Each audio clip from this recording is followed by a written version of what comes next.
अल्हम्दुलिल्लाहि रब्बिल आलमीन वस्सलातु वस्सलामु अला सय्यिदिल अंबियाइ वल मुरसलीन अम्मा बाद फ़अऊज़ु बिल्लाहि मिनश शैतानिर रजीम बिस्मिल्लाहिर रहमानिर रहीम। सभी इस्लाम भाई मेरे साथ मिलकर ऊंची आवाज़ से पढ़िएगा। अस्सलातु वस्सलामु अलैका या रसूल अल्लाह व अला आलिका व अस्हाबिका या हबीब अल्लाह। अस्सलातु वस्सलामु अलैका या नबी अल्लाह व अला आलिका व अस्हाबिका या नूर अल्लाह। मेरे मीठे मीठे प्यारे प्यारे इस्लामी भाइयों, प्यारे आका हज़रत मुहम्मद मुस्तफ़ा सल्लल्लाहु ताला अलैहि वसल्लम ने इरशाद फरमाया कि जो मेरा उम्मती रोज़ाना 50 मरतबा, कितनी मरतबा जी? अच्छा, इसकी आवाज़ बिल्कुल सादा कर दें, लाउड भी ख़त्म कर दें, रिपीटर। मेरे दिल में ख्वाहिश है कि स्पीकर वाले भाई भी बयान सुने, ठीक है ना। प्यारे आका हज़रत मुहम्मद मुस्तफ़ा सल्लल्लाहु ताला अलैहि वसल्लम ने इरशाद फरमाया कि जो मेरा उम्मती रोज़ाना 50 मरतबा मुझ पर दरूद पाक पढ़ता है तो कल बरोज़े क़यामत में ख़ुद उसके साथ मुसाफ़ा फरमाऊँगा। मुझे अच्छी तरह से याद है, एक मरतबा हमारे मुग़लपुरे के इलाके में बारिशों से बड़ी तबाही हुई थी। सदर ज़ियाउल हक़ उस इलाके का दौरा करने आया था। दौरे के दौरान उसने इलाके के काउंसलर के साथ मुसाफ़ा किया। काउंसलर साहब ने वो तस्वीर बनवाकर अपने घर में रखी थी। जो भी आता कहता, देखो सदर ने मेरे साथ मुसाफ़ा किया था, देखो सदर ने मेरे साथ मुसाफ़ा किया था। मैंने कहा जो सदर से मुसाफ़ा करे वो बड़ी शान वाला, और जो इमामुल अंबिया के साथ मुसाफ़ा करे वो कितनी शान वाला। अल्हम्दुलिल्लाह अपना अक़ीदा है कि मेरे आका सल्लल्लाहु अलैहि वसल्लम जिसके साथ मुसाफ़ा फरमाएंगे वो जन्नती हो जाएगा। अगर कोई दलील पूछे तो भाई हदीस मुबारक में आता है, हज़रत अनस रज़ी अल्लाह ताला अन्हो, इनके घर में एक कपड़े का दस्तरखान था। जब ये मैला हो जाता तो धोते नहीं थे बल्कि आग में डाल देते, मैल जल जाती, साफ शफाफ दस्तरखान बाहर आ जाता। एक दिन किसी ने पूछ लिया, ए अनस रज़ी अल्लाह ताला अन्हु, कपड़े को तो आग जला देती है, इसको क्यों नहीं जला रही? वो कहने लगा ये सच्ची बात है, कपड़े को आग जला देती है, लेकिन जिस कपड़े को निस्बत मेरे आका के साथ हो जाए उसको नहीं जलाती। यार कहने लगे प्यारे आका सल्लल्लाहु ताला अलैहि वसल्लम ने एक मरतबा इसी दस्तरखान पर खाना तनावुल फरमाया और उसके बाद अपने दस्ते अक़दस को इसके साथ मस कर दिया। बस उस दिन के बाद जब भी ये मैला हो जाता है मैं आग में डाल देता हूँ, मैल तो जल जाती है, कपड़ा नहीं जलता। चलो आपको एक बड़ी ईमान अफरोज बात सुनाऊं। एक दिन ऐसे में बैठा सोच रहा था कि नमाज के अंदर भी तो दरूद पाक पढ़ा जाता है, और जब दुआ मांगते हैं दुआ के अव्वल आखिर भी दरूद पाक पढ़ा जाता है। अज़ान में, अकामत में जहाँ सोने आका सल्लल्लाहु अलैहि वसल्लम का नाम आता है तो दरूद पाक पढ़ा जाता है। यकीन जानिए मेरी तबीयत इतना खुश हुई कि मैंने देखा जो 5 नमाजें बाकायदगी से पढ़ता है वो 50 मरतबा दरूद पाक खुद ही पढ़ लेता है। यानी जहाँ 5 नमाजें अदा करने वाले को और इनाम इकराम से नवाजा जाएगा, वहाँ एक इनाम ये भी दिया जाएगा कि मेरे आका सल्लल्लाहु अलैहि वसल्लम के साथ मुसाफ़ा करने की सआदत भी हासिल कर लेगा। तो मेरी दुआ है कि अल्लाह ताला हम सबको 5 नमाजें बाकायदगी से अदा करने की तौफीक अता फरमाए और कसरत के साथ दरूद व सलाम पढ़ने की भी तौफीक अता फरमाए। प्यारे इस्लामी भाइयों, कुरान मजीद की एक बड़ी मशहूर आया मुबारक है, व इन ताउद्दू नेमतल्लाहि ला तुहसूहा, अगर तुम अल्लाह ताला की नेमतों को गिनना शुरू कर दो तो शुमार ऊंची बोलो जरा, और थोड़ा सा ऊंची आवाज से बोले। शुमार क्यों नहीं कर सकते?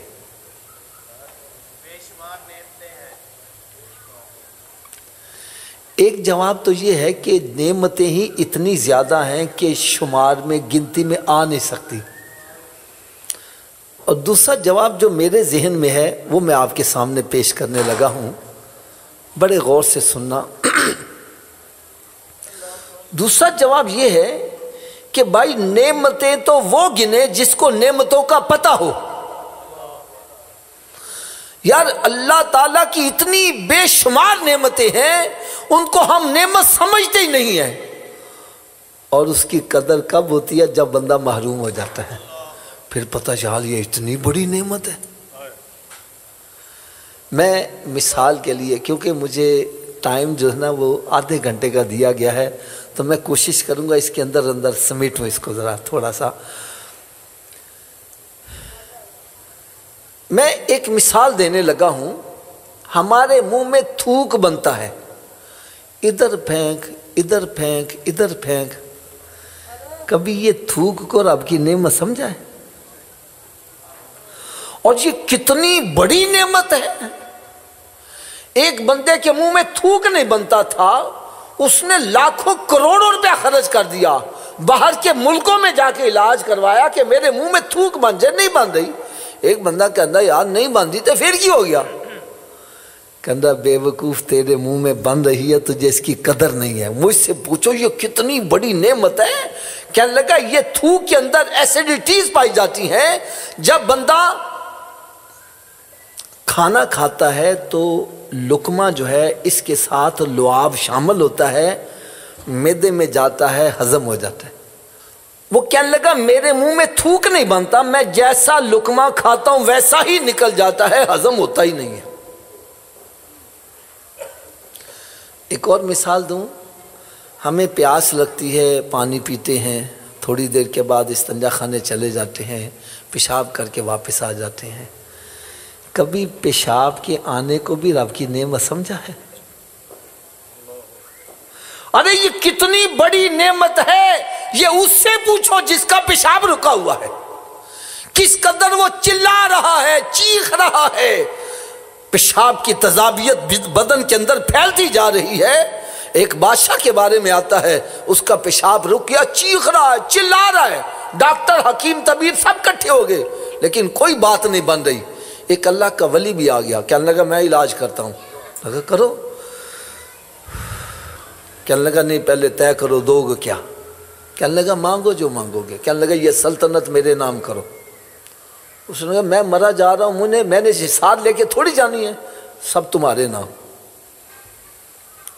इस्तंजा खाने गया, खुल के पेशाब आ गया, बाहर निकला, कहने लगा अब आप तख्त पर बैठो, मैं नीचे बैठूंगा। वो अल्लाह का वली तख्त पर चढ़ा और उसको एक ठोकर मार के कहता है मैंने इस तख्त को क्या करना जिसकी कीमत मेरे नजदीक पेशाब के चंद कतरे रख दी गई।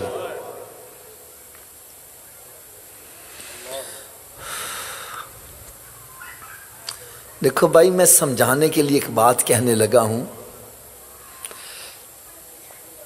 अल्लाह ताला हर मुसलमान को बुरे वक्त से महफूज रखे।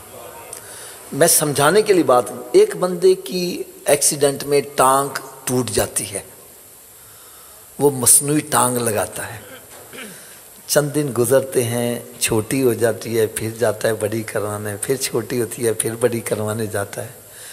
यार जो रब ने हमें टांग दी, इसको कभी छोटी बड़ी करवाने की जरूरत पड़ी है? यार जब पैदा हुए थे कितनी टांग थी, जैसे जैसे वक्त गुजर रहा है ये बढ़ती जा रही है। मैं कहता करोड़ और वो तो कोई चीज नहीं है, पूरी दुनिया की दौलत भी एक बंदे को दे दी जाए और उससे कहा जाए ऐसा हाथ बना दे, बना सकता है? ऊंची बोलो यार, टांग बना सकता है?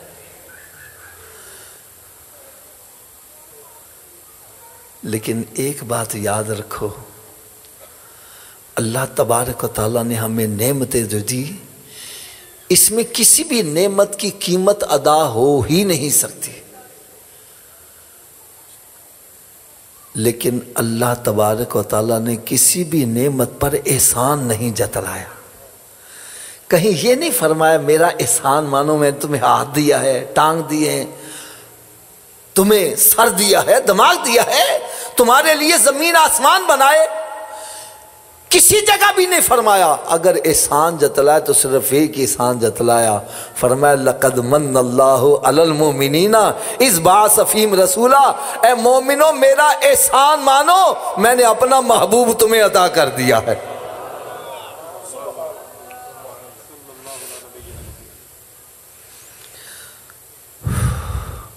अब मेरा अगला सवाल ये है कि रब ने एहसान क्यों जतलाया?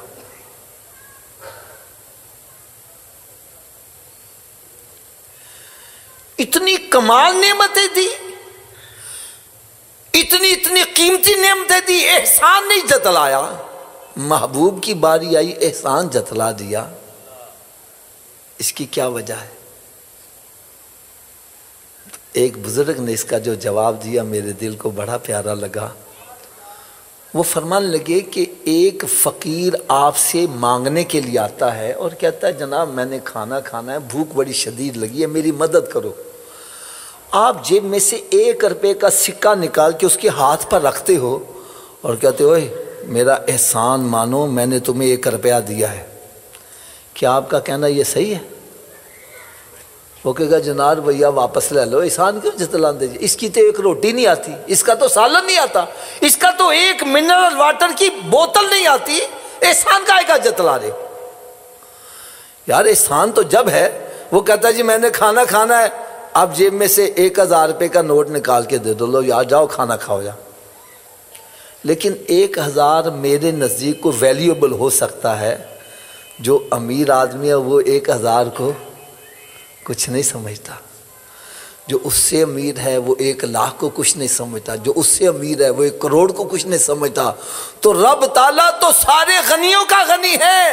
रब ताला ने इरशाद फरमाया और तुम्हारे नज़दीक हाथ बड़ी कीमती शय है लेकिन मेरे नज़दीक वैल्यूएबल नहीं है। तुम्हारे नज़दीक टांग बड़ी कीमती शय है, मेरे नज़दीक वैल्यूएबल नहीं है। तुम्हारे नज़दीक सूरज चांद सितारे बड़े कीमती शय हैं, मेरे नज़दीक वैल्यूएबल नहीं है। फरमाया पूरी कायनात में अगर कोई वैल्यूएबल शय है तो मेरे महबूब की जात है। अगर अभी भी बात समझ नहीं आई, मैं और एक मिसाल अर्ज कर दूं।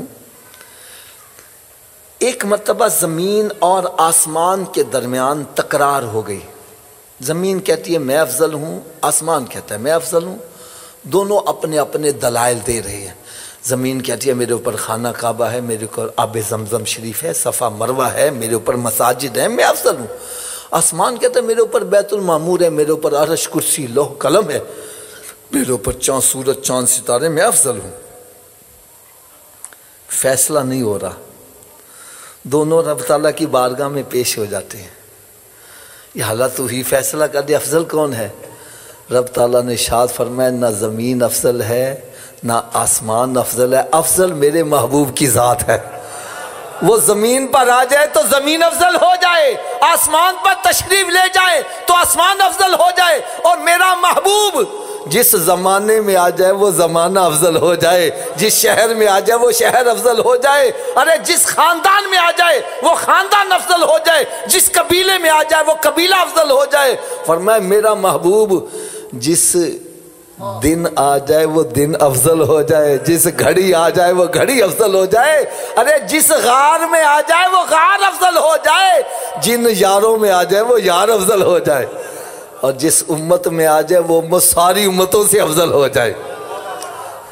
कुरान मजीद में रब ताला ने इरशाद फरमाया कुन तुम खैर उम्मतिन, तुम सारी उम्मतों से अफजल उम्मत। क्या हम पहली उम्मतों से उम्रों में ज़्यादा हैं, इबादत में ज़्यादा है, ताकत में ज़्यादा है, नोटों में ज़्यादा है? हर चीज़ ऐसी बात नहीं है। अरे हमें जो अफजलियत का ताज मिला है वो सरकार के सदक़े से ही मिला है। हाँ हाँ हाँ, हमारे किबला सैयद अबुल बरका शाह साहब रहमतुल्लाह ताला अलैह आप फरमाया करते थे कि लोग अल्लाह का शुक्र अदा करते हैं। वो किस तरह कोई कहता है या अल्लाह तेरा शुक्र है तूने सेहत तंदुरुस्ती दी। कोई कहता है या अल्लाह तेरा शुक्र है तूने सर छुपाने के लिए मकान दे दिया। कोई कहता है या अल्लाह तेरा शुक्र है तूने औलाद की नेमत से नवाजा। आप फरमाते हैं भाई इन बातों पर रब ताला का क्या शुक्रिया अदा करना, ये चीजें तो रब ताला काफिरों को भी देता है। फरमाया शुक्रिया अदा करने का कमाल दर्जा यह है कि तू ये कह या अल्लाह तेरा शुक्र है तूने अपने महबूब को उम्मती बना दिया है। अरे जिस नबी का उम्मती बनने के लिए नबी दुआएं कर रहे थे, रसूल दुआएं कर रहे थे, हमने दुआ भी ना मांगी, रब ने पैदा ही हमें अपने महबूब का उम्मती बना के कर दिया।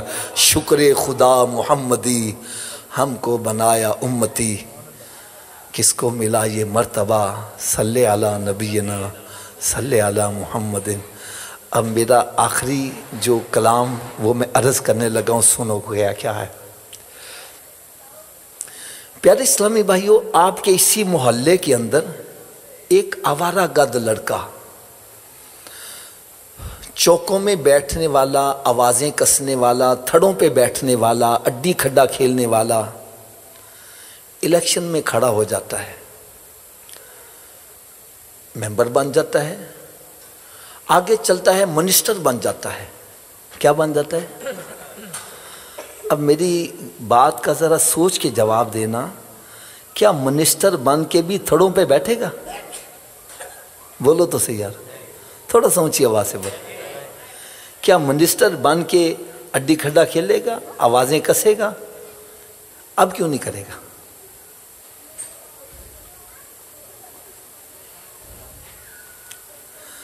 माशाल्लाह, इन्होंने बड़ा अच्छा जवाब दिया कि मिनिस्टर के सर पर ताज आ गया है। अब ये ताज जो है इसके शायान शान नहीं कि थोड़ों पर बैठा जाए, इसके शायान शान नहीं है कि आवाजें कसी जाए, आवारागर्दी की जाए। अरे वो अपने ताज की लाज रखता है और उसके शायान शान काम करता, उससे गिरा हुआ काम नहीं करता। बात समझ आ गई? अब मेरा अकीदा है करोड़ों मिनिस्टरों के ताज एक तरफ हों, मेरे आका की गुलामी का ताज सबसे ऊंची, बोलो सबसे। अब मैं हाथ बांध कर अगली बात कहने लगा हूँ, मिनिस्टर के सर पर ताज आ जाए तो उससे गिरा हुआ काम न करे। हमारे सर पर सरकार की गुलामी का ताज है और हम ताज खेल रहे हैं, जुआ खेल रहे हैं, शराब पी रहे हैं, जिना कर रहे हैं, झूठ बोलनी है, फराड कर रहे हैं। मेरी बात भाई आपको गलत लगे, खुदा की कसम मेरा लिहाज ना करो, भरे मजमे में खड़े होकर कहो हाफिज साहब आप गलत कह रहे हैं। और अगर बात सच्ची लगे तो फिर ये नहीं है कि हाफिज साहब पंचा ना क्या सिर मथे दे परनाला सी उथे रखना, जिन्ना भाई आज परनाला मदीना शरीफ की तरफ करके जाओ। यार ये किस कदर अफसोस की बात है, किस कदर अफसोस की बात है कि एक बंदा बीमार हो जाता है। क्या हो जाता है? डॉक्टर के पास जाता है, डॉक्टर चेकअप करके कहता है जनाब आप नमक खाना छोड़ दो, आप जी मीठा खाना छोड़ दो, तुसा बाबा जी छोटा गो छड़ दो तो तुसी वड्डा गो छड़ दो। सच्ची बात करना, छोड़ देते हैं कि नहीं छोड़ देते? ऊंची बोलो यार। कोई बतलाएगा नमक हलाल है कि हराम है? ऊंची बोलो यार। मीठा, छोटा गोश्त, बड़ा गोश्त, यार डॉक्टर के कहे से हलाल छोड़ देता है, नबी के कहे से हराम नहीं छोड़ा।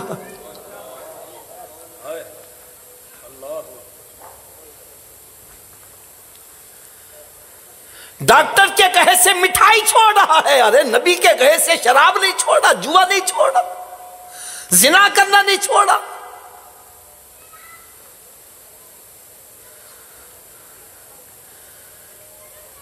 एक बंदा हमारी महफिल में बैठता था ना, मिठाई बड़ी खाया करता था। एक मतलब उसने मिठाई खानी छोड़ दी। मैंने कहा यार उन्हें खांदा है? कहता हाफिज जी डॉक्टर ने मना कर दिया है। किसने मना कर दिया? मैं छोड़ डॉक्टर को, खाया कर तू। कहता नहीं हाफिज जी डॉक्टर मेरा खैर खा है, डॉक्टर मेरा। मैंने कहा क्या मेरे नबी से बड़ा खैर खा कोई हो सकता है? अरे डॉक्टर की खैर खाई तो उतनी देर तक है जितनी देर तू उसकी जेब गरम करता रहेगा। अगर फीस के पैसे नहीं तुझे अंदर दाखिल नहीं होने देता, बाहर ही बंदा बिठाया होता है, पहले फीस दो तो फिर अंदर जाओ। जेब गरम भी करते रहो। खैर खाई कब तक है? जितनी देर सांस में सांस है। मर गए तो फिर खैर खाई। अरे मेरे आका सल्लल्लाहु अलैहि वसल्लम तो ऐसे खैर खा है, दुनिया में भी खैर खाई फरमा रहे हैं, और कब्र में जब सारे दफन करके वापस आ जाएंगे मेरे आका वहां भी खैर खाई के लिए तशरीफ लाएंगे। और मैदान माशर में जब माँ बेटे को छोड़ के भाग रही होगी सरकार वहां भी खैर खाई फरमाएंगे।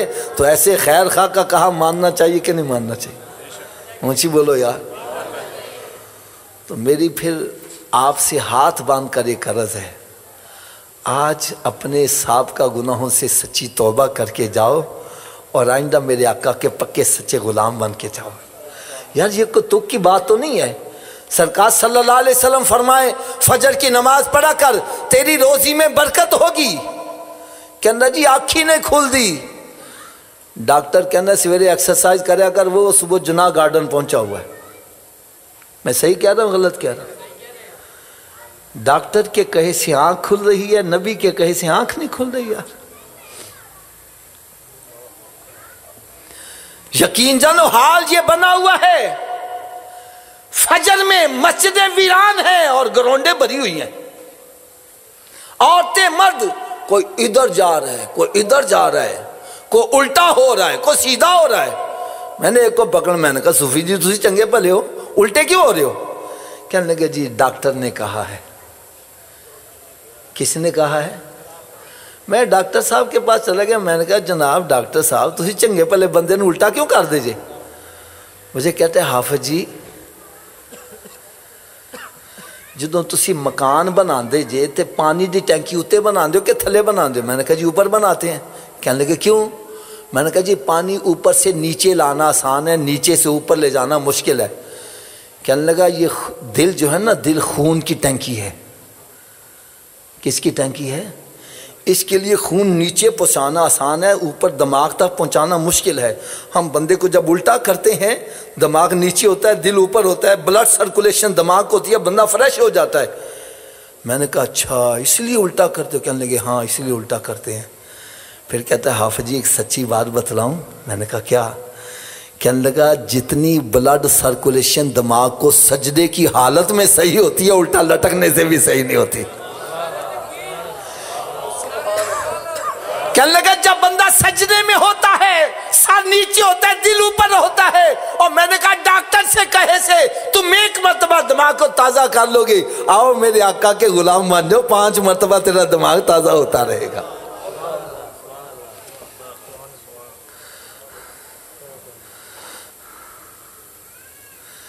देखो भाई मेरी बात सुनो, आप एक मुलाजिम रखते हो घर में या फैक्ट्री में या दुकान पर मुलाजिम रखते हो, उसको एक मरतबा बुलाओ ना आए, दूसरी मरतबा बुलाओ फिर भी ना आए, तीसरी मरतबा बुलाओ फिर भी ना आए, आप उसके साथ क्या सलूक करोगे?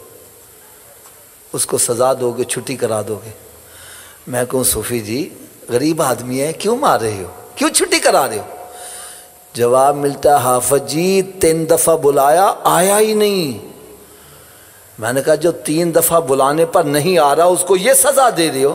अरे कभी सोचा है तेरा खालिक तुझे रोज़ाना 5 मरतबा बुलाता है? अरे जो 5 मरतबा बुलाने पर भी नहीं आ रहा उसकी क्या सज़ा होनी चाहिए?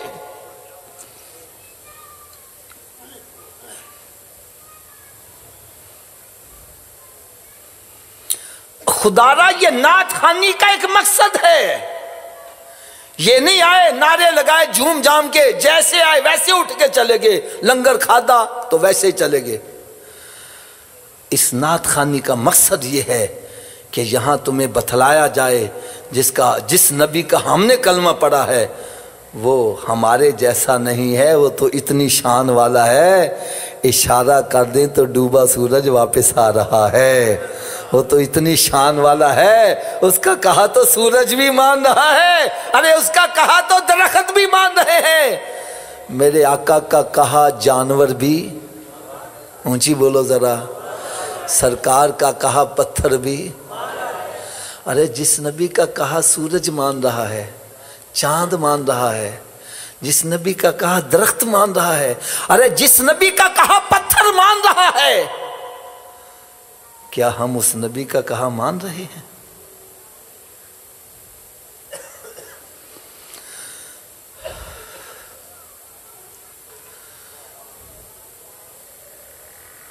जिस नबी का कहा रब नहीं टाल रहा तो उम्मती हो कि उस नबी का कहा नहीं मान रहा यार, क्या मुंह दिखाएंगे? आज सिर्फ एक पैगाम अपने दिल में लेके जाना है। मैं समझता हूँ इस महफिल का मकसद हल हो जाएगा। आपने हर वक्त ये दिल में एहसास करना है कि मेरे सर पर सरकार की ग़ुलामी का ताज है और जो मैं काम करने लगा हूँ क्या ग़ुलाम के शायान शान है ये काम। बस यार एक मैं आपको वाक़या सुनाऊँ, हो सकता है किसी के दिल पर चोट लग जाए। हमारे लाहौर के अंदर कुछ हिस्टोरिकल प्लेसेस हैं, तारीख़ी मकामात। एक अंग्रेज़ बाहर के मुल्क से आया तारीख़ी मकामात देखने के लिए। उसने एक होटल का कमरा ले लिया, दिन भर सैर करता, रात को जाके तो आराम कर लेता। एक दिन सैर करके जब अपने कमरे में पहुंचा, जेब में हाथ डाला तो आंखों के आगे अंधेरा आ गया। जेब में से पर्स गायब है, उसमें पैसे भी थे, ज़रूरी कागजात भी थे। परेशान हो गया, अब क्या बनेगा। फिर सोचा कल जहाँ गया था वहाँ जाऊँगा, शायद कोई सुराग मिल जाए। एक जगह जहाँ उसको शक ज़्यादा पड़ रहा था वहाँ तलाश करने के अंदाज से देख रहा था। इतने में एक हिजड़ा समझते हैं क्या होता, नाचने गाने वाला खुसरा भागा आया। साहब जी क्या तलाश कर रहे हो? कहने लगा यार मेरा पर्स कल कहीं गिर गया था। उसने जेब से पर्स निकाला, कहना यही है तुम्हारा? उसने जल्दी से पकड़ा, कहना यही तो मेरा है। खोल के देखा, पैसे भी पूरे के पूरे, कागजात भी वैसे के वैसे। अब कुछ शक्लो सूरत से मुत्तकी परहेजगार ऐसा ईमानदारी वाला काम करे, हम कहेंगे यार हाँ इसको ऐसा ही करना चाहिए था। और एक वो बंदा जो सारी ज़िंदगी गुनाह ही करता रहता है, वो ऐसा ईमानदारी वाला काम करे तो बंदा सोचने पर मजबूर हो जाता है। उसने सवाल कर ही दिया, कहने लगा तू ये पर्स हड़प नहीं कर सकता था? कहने लगा साहब जी जिथे मैं हज़ारा गुनाह करना वहाँ एक गुनाह और सही, मेरे नज़दीक कोई बुराई नहीं थी। कहने लगा फिर वापस क्यों किया है? अब हिजड़े का ज़रा जवाब सुनो। कहने लगा साहब जी सच्ची बात बतलाऊं, कल तुम्हारी जेब से पर्स मैंने खुद निकाला था और जब मैंने इसको खोल के देखा तो मुझे पता चला ये तो किसी ईसाई का है। किसका है? कहने लगा फ़ौरन मेरे जहन में ख्याल आया अगर मैंने ये पर्स हड़प कर लिया तो क़यामत का दिन होगा। ये ईसाई हज़रत ईसा अलैहिस्सलाम से शिकायत करेगा कि नबी पाक सल्लल्लाहु अलैहि वसल्लम के उम्मती ने मेरा पर्स चुरा लिया था। कहने लगे हज़रत ईसा अलैहिस्सलाम सरकार दो आलम सल्लल्लाहु अलैहि वसल्लम से अर्ज़ करेंगे कि मेरे उम्मती का पर्स आपके उम्मती ने चुरा लिया था। कहने लगे मैंने सोचा कहीं मेरी वजह से मेरे नबी की नजरें नीची ना हो जाए।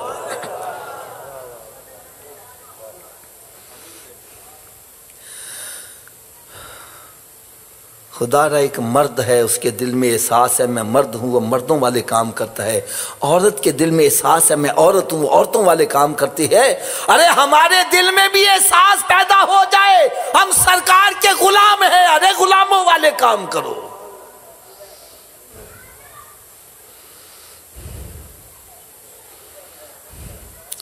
एक मोटर मैकेनिक है, गाड़ी ठीक करने वाला, कपड़े गंदे मंदे उसके होते हैं, मैले कुचैले, डीजल लगा हुआ है, मोबिलाइल लगा हुआ है, गाड़ी खराब हो जाए नीचे घुस के सही कर रहा है, गाड़ी खराब है नीचे घुस के सही कर रहा है। लेकिन जुमे वाले दिन इसने सफ़ेद लिबास पहना हो, किसी की गाड़ी खराब हो जाए नीचे घुसेगा? बोलो तो सही, अब क्यों नहीं घुसेगा? सफ़ेद कपड़ों का एहसास नीचे नहीं घुसने दे रहा। वो कहता है मैं नीचे घुस गया तो दाग लग जाएगा। खुदारा ये यकीन जानो हम सरकार के उम्मती हैं, हमारी चादर सफ़ेद है, नमाज ना पढ़ी दाग लग जाएगा। बदनिगाही की दाग लग जाएगा, शराब की दाग लग जाएगा, चोरी की दाग लग जाएगा, हेरा फेरी की दाग लग जाएगा। अरे ये दाग वाली चादर जब सरकार के सामने पेश की गई फिर क्या बनेगा? मियां मोहम्मद रहमतुल्लाह ताला अलैह फरमाते हैं, चिट्टी चादर अमला वाली दाग ना लाई हो जनिया, हशर दिहाड़े फिर ना आखी हाय रब्बा की बनिया। चलो आखिर में मेरा ख्याल है टाइम पूरा होने वाला, एक बात अर्ज़ करके फिर मैं इजाज़त चाहता हूँ।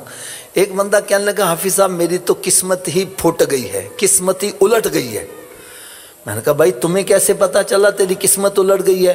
कहने लगा जी मैं जिस कारोबार में हाथ डालता हूँ नुकसान ही होता है, जिसका भला करना चाहता हूँ बुरा ही हो जाता है, जिस अच्छे काम में हाथ डालता हूँ वो भी गलत ही हो जाता है, मेरी तो किस्मत ही उलट गई है। मैंने कहा भाई उल्टी किस्मत को सीधा करने का नुस्खा बतला दूं? कहने लगा ज़रूर बतलाओ। मैंने कहा भाई एक स्टैंप होती है मोहर, इस मोहर को पकड़ के अपने सामने करो, इस मोहर पे अल्फाज उल्टे होते हैं, मोहर पे अल्फाज उल्टे लिखे होते हैं। मैंने कहा मोहर पे अल्फाज उल्टे लिखे हैं, जब यही मोहर ऐसे झुक जाती है तो उल्टे अल्फाज। मैंने कहा तेरी किस्मत उलट गई है, अपनी पेशानी रब की बारगाह में झुका दे, तेरी उल्टी किस्मत सीधी हो जाएगी। ये एक सजदा जिसे तू गिरा समझता है, हजार सजदों से देता है आदमी को निजात, वमा अलैया इल्लल बलागुल मुबीन।